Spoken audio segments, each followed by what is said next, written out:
का समय था 16 मार्च 2002, दिन रविवार था।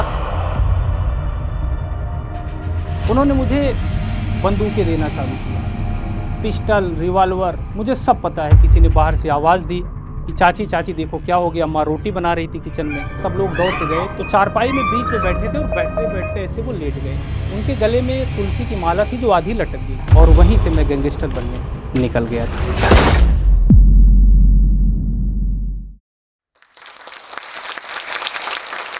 मेरी कहानी एक है, लेकिन उसमें 4 कहानियाँ सिमटी हैं।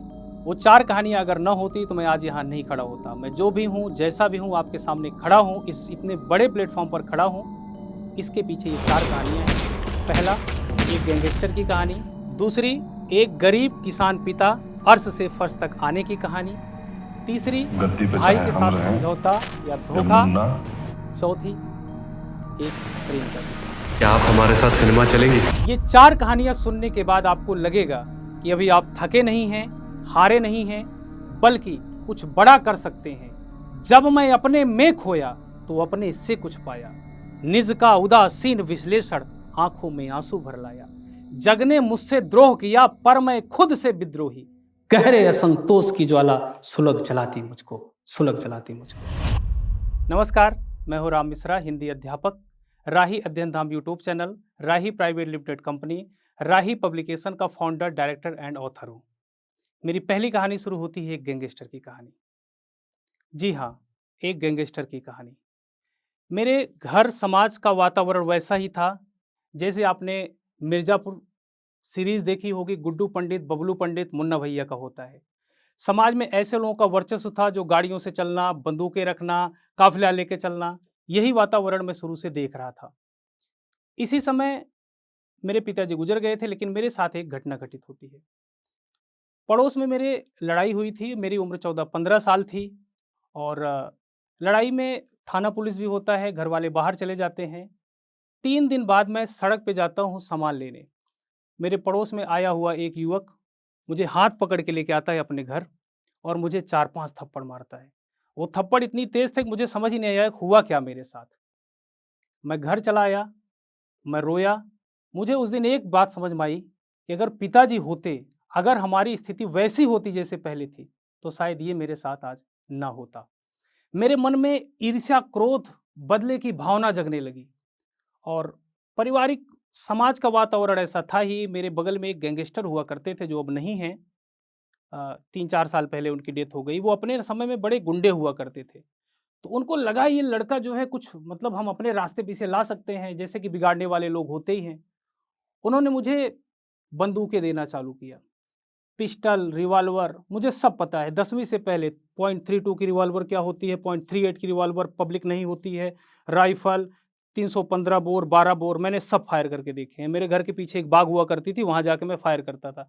ऐसा लगता था कि मेरा माहौल बहुत अच्छा हो गया है और मैं बहुत बढ़िया, मतलब सब कुछ ऐसा चल रहा था कि एकदम खुद को हीरो समझ रहा था।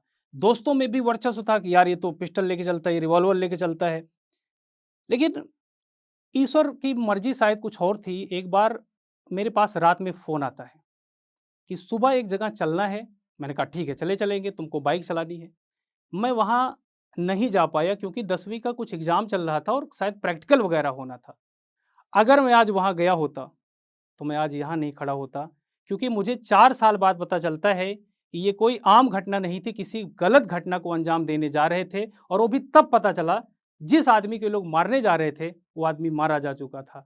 अब मुझे नहीं पता ये मुझसे बाइक चलवाते, मुझसे तमंचा चलवाते, लेकिन मैं पीछे मुड़ता हूँ, तो आज भी रोता हूँ कि मैं तो बच के निकल गया, लेकिन इस भारत देश में ऐसी परिस्थिति में लाखों ऐसे बच्चे हैं, जो शुरू से इस जगह घुस जाते हैं और पुलिस का भी रोल होता है, फिर वो बड़े-बड़े गैंगस्टर बनते हैं और अपना बचपन भूल जाते हैं। उस बचपन से मैं निकल कर आया। मैं इस परिस्थिति में कैसे गया? क्यों गया? मेरे साथ ऐसा क्या हुआ? इसके लिए आपको मेरी दूसरी कहानी जाननी पड़ेगी। मेरी दूसरी कहानी शुरू होती है एक गरीब किसान पिता की कहानी, जो अर्श से फर्श पर आ गया। मेरा घर परिवार बहुत संपन्न परिवार था। गाँव में मेरे पास वो हर चीज़ें थी जो होनी चाहिए थी। बहुत अच्छी खासी खेती, प्रॉपर्टी, गुड़ की मिलें, क्रेशर, सब कुछ था। पक्का घर, गाँव में जो चीज़ें आती थी, उसमें हमारे यहाँ सारी सुविधाएँ होती थी। लेकिन मेरे चाचा जी एक अच्छे पोजीशन पे गवर्नमेंट जॉब में थे। मैं बहुत छोटा था और बिज़नेस में आगे बढ़ना चाहते थे। अच्छे घर से थे तो उनको सरकारी नौकरी का पैसा समझ नहीं आता, तो उनको लगता था कि यार कुछ बढ़िया करूँ, बड़ा करूँ। पिताजी हमारे भाइयों में सबसे बड़े थे, 4 भाई में। तो चाचा जी बिज़नेस करने लगे, भाई पढ़े-लिखे थे, विश्वास तो होना ही था।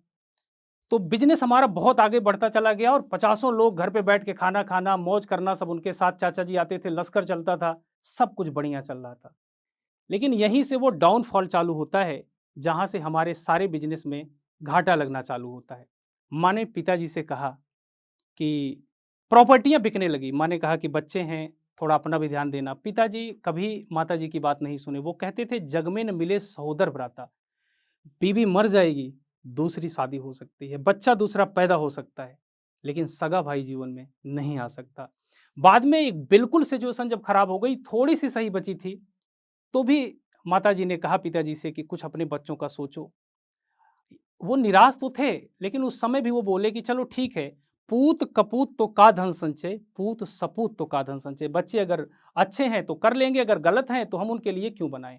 उन्होंने अपना लाइफ व्यतीत कर दिया, लेकिन अंत समय में वो इतने निराश थे, हताश थे, उनकी नज़र हम 2 भाइयों पर गई, जो छोटे-छोटे थे। मैं पढ़ता था 4th में और मेरे भाई 8th 9th में थे। एक दिन शाम का समय था, 16 मार्च 2002, दिन रविवार था, 17 मार्च से बोर्ड की परीक्षा होनी थी, मेरी दीदी की परीक्षा होनी थी।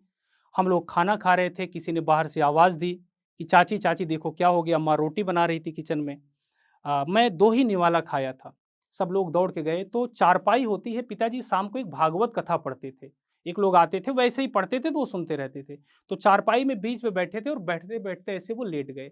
उनके गले में तुलसी की माला थी जो आधी लटक गई। सब लोग लेके उनको हॉस्पिटल गए और पता चला वो नहीं है। मैं 5वीं क्लास में पढ़ता था, रात का समय था, पिताजी घर के आगे द्वार पर ऐसे लिटाए गए थे। मैं भी खड़ा था, मेरी आँखों में कोई आँसू नहीं थे, क्योंकि शायद मैं मरने का ये तथ्य नहीं जानता था। 5वीं क्लास में था, ये तो पता था पिताजी अब नहीं रहे, लेकिन कोई आँसू मेरे ज़हन में नहीं था। और यही वो कारण था कि उसके बाद घर परिवार बिल्कुल समाप्त हो चुका है, चाचा जी भी यहाँ नहीं रहते, फैज़ाबाद जा चुके थे, हमारा परिवार बिल्कुल ख़त्म था, 2 वक़्त की रोटी भी मोहताज नहीं थी, जिस समय पिताजी हमारे चले गए। शायद ईश्वर उनको नहीं ये परिस्थिति दिखाना चाहता था कि जो हम लोगों ने देखी। उसके बाद जो हालत हुई, किस तरीके से हम 1 वक़्त की रोटी खाएँगे, कोई भरोसा नहीं था। हमारे यहाँ एक दिन ऐसा था कि जब 1 केजी आटा आता था, तब खाना बनता था। जिस घर में इतनी सारी चीज़ें थी, उस दिन उस घर में ये परिस्थिति आ गई कि 2 किलो आटा खरीद के आएगा तब शाम का खाना बनेगा, चावल खरीद के आएगा, हम लोग कोटे का राशन खाने लगे, जो कभी नहीं होता था, वो सब सारी सिचुएशन हमने देखी। इसी बीच छठी क्लास में मेरी पढ़ाई रुक जानी थी, लेकिन मेरे पास स्वर था, गला था, एक अच्छी टीम थी, सुंदरकांड समिति। उस सुंदरकांड समिति में मैं और मेरे भाई शामिल हो गए। जो सुंदरकांड होता था, आरती में पैसा आता था, गरीब ब्राह्मण हो चुके थे अब हम लोग सुदामा की तरह, तो उस आरती का पैसा हमको मिल जाता था, उससे हमारी छठी 7वीं तक की पढ़ाई हुई। 8वीं आते-आते मैं उस गैंग में घुस गया, वो मेरे साथ घटना हुई जो मुझे थप्पड़ मारा गया था और वहीं से मैं गैंगस्टर बनने निकल गया था। ये थी हमारी दूसरी कहानी। तो साथियों, यही वो 2 कहानी थी, जिसमें मैं गैंगस्टर की तरफ मूव हुआ। लेकिन अब यहाँ से मेरी तीसरी कहानी चालू होती है, मेरे भाई के साथ मेरा समझौता। 2009 का समय था, मैं 12वीं पास कर चुका था और मेरे भाई के पास फ़ोन जाने लगता है कि तुम्हारा भाई बिगड़ गया है। ऐसा वो दिन दूर नहीं है जिस दिन कोई इसे मारकर कहीं फेंक देगा, इसकी लाश कहीं पड़ी मिलेगी। मेरे भाई 2-3 साल पहले ही घर छोड़कर जा चुके थे, इस परिस्थिति से मैं वहीं रह गया था। वो आते हैं, मुझे समझाते हैं, कहते हैं कि दोनों भाई पढ़ते हैं और घर की परिस्थिति को ऊपर करते हैं, क्योंकि गाँव परिवार हमारा बड़ा संभ्रांत है, सब बड़े अच्छे-अच्छे लोग हैं, पैसे वाले भी लोग हैं। तो हम लोग प्रयागराज पहुँचते हैं 2009 जून में। 10 जून 2009 को मैं प्रयागराज पहुँचता हूँ, मैंने अपनी तैयारी चालू की, मेरे भाई ने भी तैयारी चालू की। मैंने सबसे पहले आईआईटी की तैयारी चालू की और उसमें मुझे अच्छी रैंक नहीं मिली और मेरे भाई आईएएस की तैयारी चालू किए। फिर मुझे जल्दी नौकरी जिससे मिल जाए, मैंने एनडीए, मैंने railway, group D, SSC, SCRA, FCI, जितने भी एग्ज़ाम हो सकते थे, एनडीए, सीडीएस, सीपीएफ, सब एग्ज़ाम देना चालू किया और मुझे कहीं सफलता नहीं मिली। 5 साल हो गए, 2009 से 2014 तक हमारा एमए कंप्लीट हो गया। ना मेरे भाई को कहीं सफलता मिली, ना मुझे सफलता मिली। ये 5 साल बताने में तो आसान है, लेकिन ये 5 साल वो साल हैं कि जब प्रयाग घाट से अल्लाहपुर के लिए 10 रुपए किराए न लगे, मैं अपने सर पर 30-30 किलो राशन लाद के लेके जाता था। किताबें खरीदनी पड़ती थी, तो किताब देख के एमआरपी देख के रख देता था कितने की हैं, सेकंड हैंड किताबें खरीदता था। फॉर्म भरने के लिए सोचना पड़ता था ये फॉर्म भरें कि ना भरें, निकलेगा या नहीं निकलेगा। और खाने-पीने में कई दिन ऐसे आए जिस दिन 5 रुपए का अमूल का दूध मिलता है, पता नहीं अब मिलता है कि नहीं मिलता है। दो 250 एमएल होता था, बाद में कम हो गया और 6 रुपए का बंद मिलता था। वो 1 दिन का पूरा भोजन होता था। कुकर में आलू उबाल के नमक और मिर्च को गिलास में बेलन से कूटकर कई दिन मेरे एग्जाम के समय में ऐसे बीते हैं। लेकिन ये संघर्ष के दिन तो बीत गए, हम दोनों भाई के पास कोई सफलता नहीं मिली। अब अंतिम समय ये था कि मैं अपने ऊपर विश्वास नहीं करता था। मेरी जोड़ी राम लक्ष्मण जैसी थी। मैं अपने भाई के ऊपर बहुत विश्वास करता था। वो पढ़ने में भी तेज थे, मैं थोड़ा सा दुष्ट बचपन से ही था। तो हम दोनों भाई ये बोलते हैं कि चलो आईएएस की तैयारी दिल्ली होती है, अब लास्ट अटेम्प्ट चलते हैं और दिल्ली में तैयारी करते हैं। यहीं से हम लोग दिल्ली चले आए। दिल्ली आए, दिल्ली में मैंने उनसे बोला कि उनकी उम्र हो गई थी 26 साल, 2014 की बात मैं बता रहा हूँ। उनकी उम्र हो गई थी 26 साल, उनके पास आईएएस के 4 अटेम्प्ट बचे थे। मेरी उम्र साढ़े 20 साल हुई थी। तो मैंने बोला 2 से 3 साल आप और दो, आपका हो जाएगा आईएएस, फिर मैं बनूंगा आईपीएस। मेरा आईपीएस बनने का सपना था। मैं जब भी लिखता था आपके नाम के नीचे राम मिश्रा आईपीएस ज़रूर लिखता था। भाई मेरे पढ़ाई चालू करते हैं, आईएएस की कोचिंग चालू करते हैं और मैं जॉब, बहुत लोग नहीं जानते, आज मैं बताता हूँ। मैं कोचिंग सेंटर में 12,000 रुपए का रिसेप्शनिस्ट का जॉब करता था, जिसमें कोचिंग की इंक्वायरी देनी पड़ती थी। अब मैं ओवर टाइम भी करता था, 7:30 से 4:30 मेरी जॉब होती थी और मैं 4 घंटे ओवर टाइम करता था, तब 15-16 हज़ार रुपए मेरी इनकम आती थी।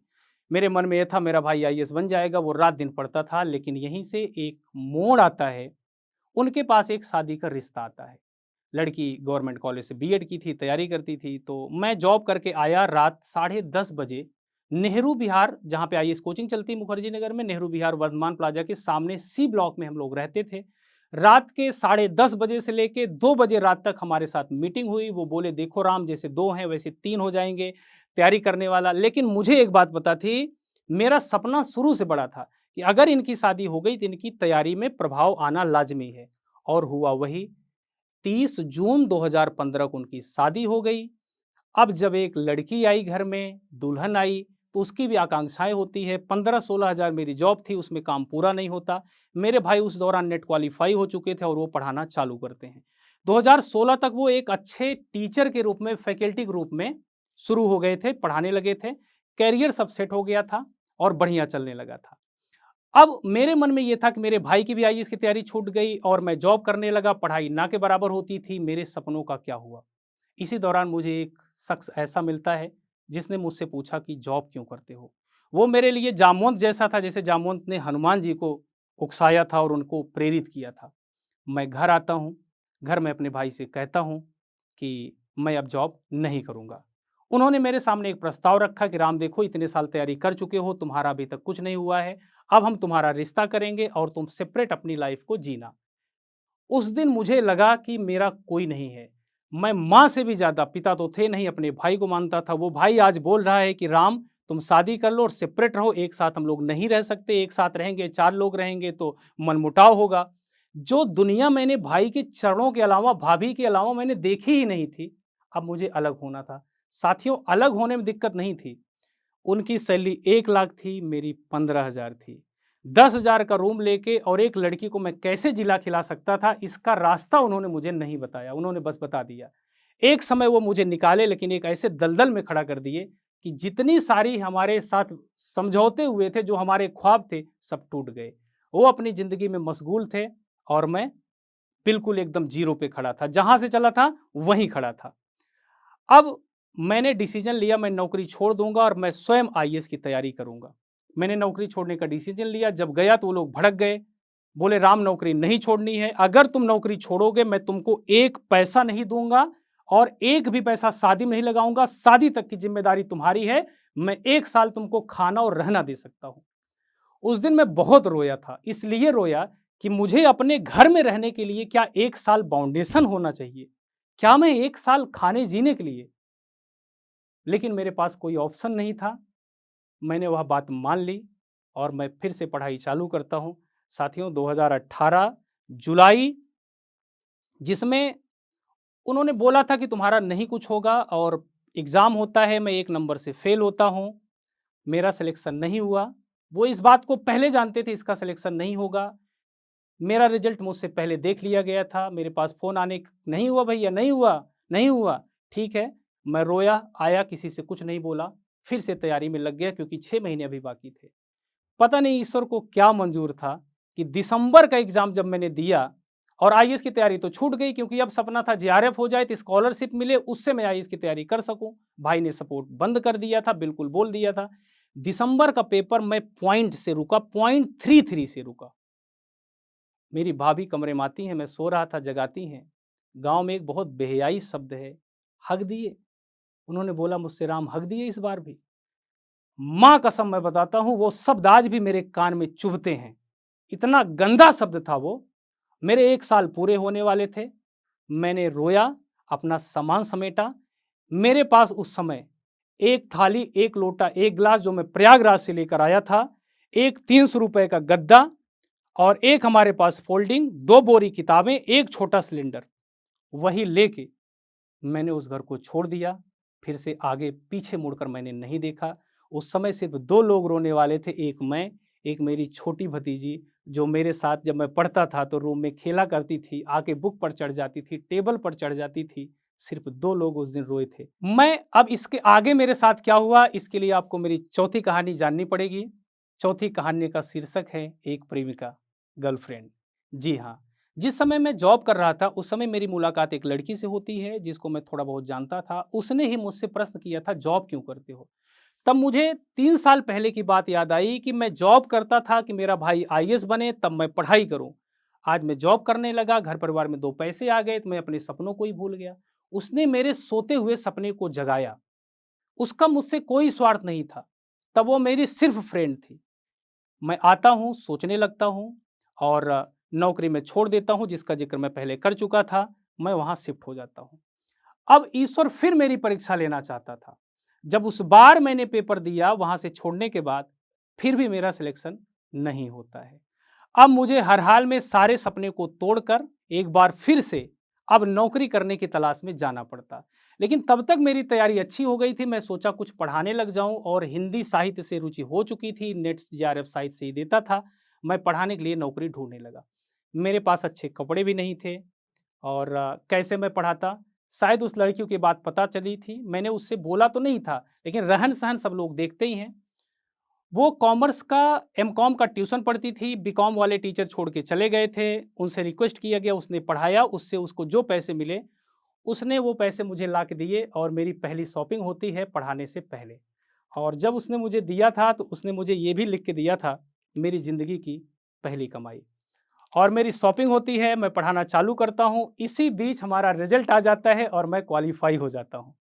साथियों, उसने जिस समय मुझे सहारा दिया, शायद मैं फिर से नौकरी में लग जाता, आज यहाँ नहीं पहुँच पाता।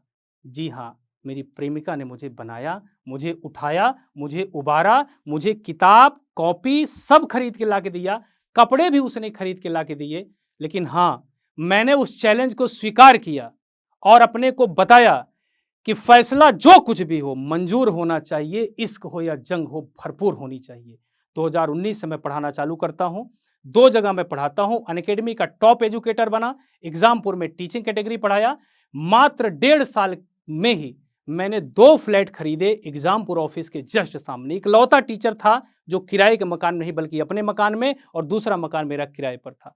मैं लगातार 3-3 जॉब किया, 5 साल मैं अनअकैडमी पर पढ़ाया, टॉप एजुकेटर रहा। और हाँ, जो लोग सोच नहीं सकते हैं, 2023 में मेरी एंगेजमेंट हुई 27 अक्टूबर को। 1 अगस्त को मैंने 1.5 सीआर का पैकेज छोड़ दिया। इसलिए छोड़ दिया कि मेरा अपना चैनल बंद कराया जा रहा था, मुझे सिर्फ और सिर्फ अनअकैडमी पर ही पढ़ाना था। इतना बड़ा डिसीजन मैंने कैसे लिया मैं नहीं जानता। मैं अपने चैनल पर फ्री क्लासेस पढ़ाता रहता था। 12 घंटे लेने वाला इकलौता टीचर हूं जिसने हिंदी साहित्य की 4 12 घंटे की मैराथन ली है। मैं नौकरी छोड़ देता हूं। 2023 में राही एप्लीकेशन और राही प्राइवेट लिमिटेड की स्थापना करता हूं। 2024 में मेरी शादी थी। शादी से पहले मैंने ये बड़ा डिसीजन लिया। इसमें मेरी मदर इन लॉ, मेरे वो लड़की जो मेरी दुल्हन बनने जा रही थी, उसने सपोर्ट किया। 2024 में जितने भी मैंने छोड़ा था उससे डबल मेरे पास ऑफर आता है।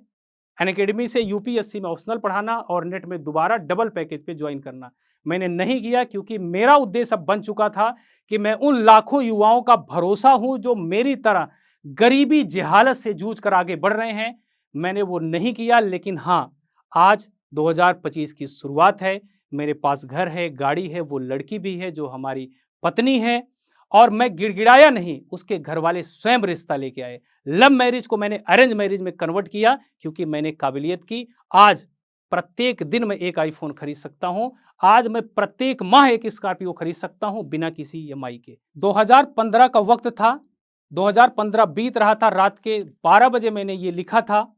उस समय मेरे ऊपर कोई विश्वास नहीं करता था कि मैं अपनी लाइफ को उस उच्चतम शिखर तक जाऊंगा जहां तक किसी ने सोचा भी नहीं होगा।